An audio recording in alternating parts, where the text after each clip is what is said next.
The big story internationally right now, US-Iran tensions are at an all-time high after two American military bases were attacked by Iran in Iraq. Iran claims that it has killed 80 American servicemen after two short-range ballistic missiles were fired at two US air bases in Iraq. The Iraq military has issued a statement saying that 22 missiles were fired, but no Iraqi casualties have been reported. Following Iran's attack on these US air bases in Iraq this morning, Iran's supreme leader, the Ayatollah Ali Khamenei, said that Iran has given the US a slap in the face. He also says that the military action is not enough. US President Trump has yet to address the US about the strike, but on Twitter he said all is well.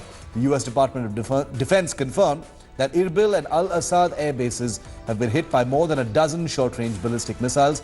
Minutes after the attack on the air bases, oil prices have spiked by more than 3.5%. Their hostility, their animosity towards us is in their nature.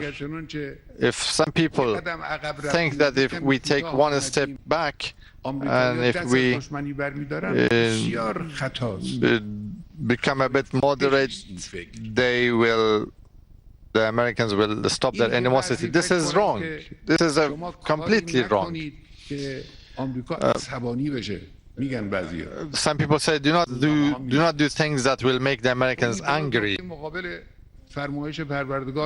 this is against what the God has said himself in the Quran. They're angry, they're nervous because of the successes of ours in science and service and military.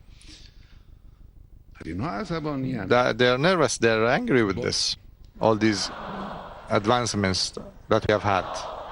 We've said very clearly that if the United States takes any further action, Iran will respond accordingly, and we will respond in a very harsh way, but proportionately.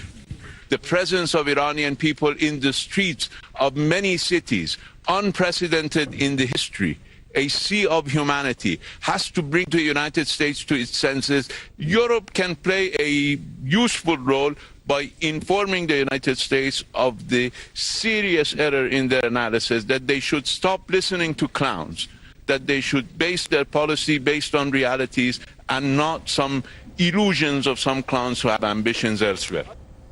Okay, Sandeep Punithan, Executive Editor, India Today magazine, is with me live. Sandeep, 22 ballistic missiles hit those two air bases, Al-Assad and Irbil. The Iranian media claims that 80 US personnel have been killed in this particular attack. It would seem that hostilities are very, very high right now. Things are extremely delicate. What's your reading of the situation?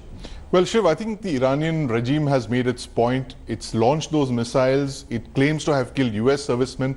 But look at the tweet that you pointed out. President Donald Trump saying that all is well. It seems unlikely that US servicemen have been killed, at least the numbers that Iran is claiming. So I think the bottom line here is that Iran has made its point by firing those missiles. And now it's already talking of peace and de-escalation. Now, just this morning, you had the Iranian ambassador in New Delhi saying that we welcome initiatives from all countries, especially India, to not allow escalation of tensions. And he actually talks of India being a mediator in this confrontation with the United States. So that's a very, very good sign indeed. Obviously, the Iranian regime is telling the world that, look, we've made our point, we're very angry with what you did, but we want to de-escalate now. So it's Iran's indicating that it wants a way out of this situation because, as you've pointed out earlier, Shiv, conventional war is not something that Iran does very well. It knows that it's in a very, very tight spot with the United States. Against the United States. You have literally B-52s and cruise missiles staring down at Iran, and they're in a very tough spot right now. But they have to appear strong for the domestic audience. Literally the millions of people who've come out onto the streets in support of General Soleimani, they have to appear strong, they have to have made a point, and I think they've made that point with the missile launches. It's very unclear as of now whether there have been any casualties. It seems unlikely, given the timing of the launches as well.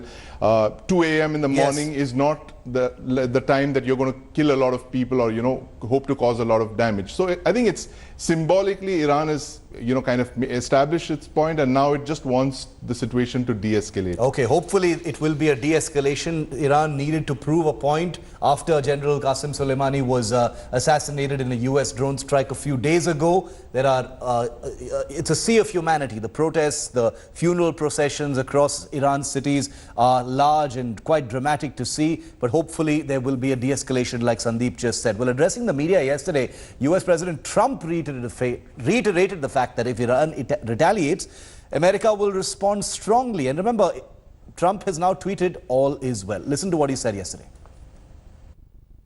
If Iran does anything that they shouldn't be doing, they're going to be suffering the consequences, and very strongly. We're prepared. We're totally prepared. And likewise, we're prepared to attack if we have to, as retribution.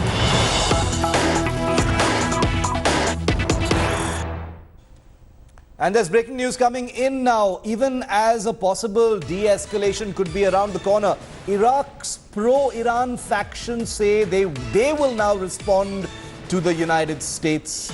Iraq says the response will be no less than the size of Iran. US-Iran tensions are at an all-time high after those 2 American military bases on Iraq territory were attacked using Iranian short-range ballistic missiles. Sandeep, I want to bring you back in on this. The pro-Iran factions within Iraq making this sort of threat. I mean, I'm not particularly surprised that a threat of this kind has happened, laced with all this kind of hyperbole. But does this mean anything at a time when there appears to be an attempt to de-escalate?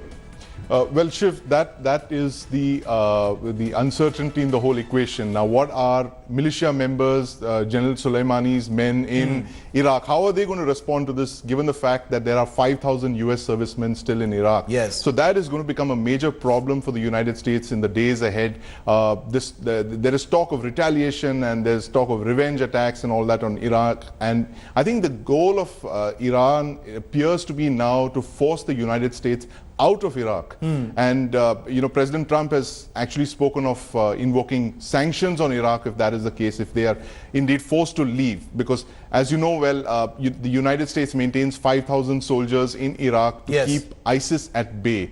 They have a very large embassy there. They have a large number of air bases there, through which they intend to keep a watch on ISIS. But this clearly, if tensions continue the way they are, if they are not de-escalated, then the continuation of the US forces in Iraq is going to be difficult in the days and weeks ahead. Okay, volatile situation, things pretty delicate. Even though there appears to be a perceived move to de-escalate, things could spin out of control at any time, given just how things are configured between both those countries at this time. And like Sandeep said, the militias become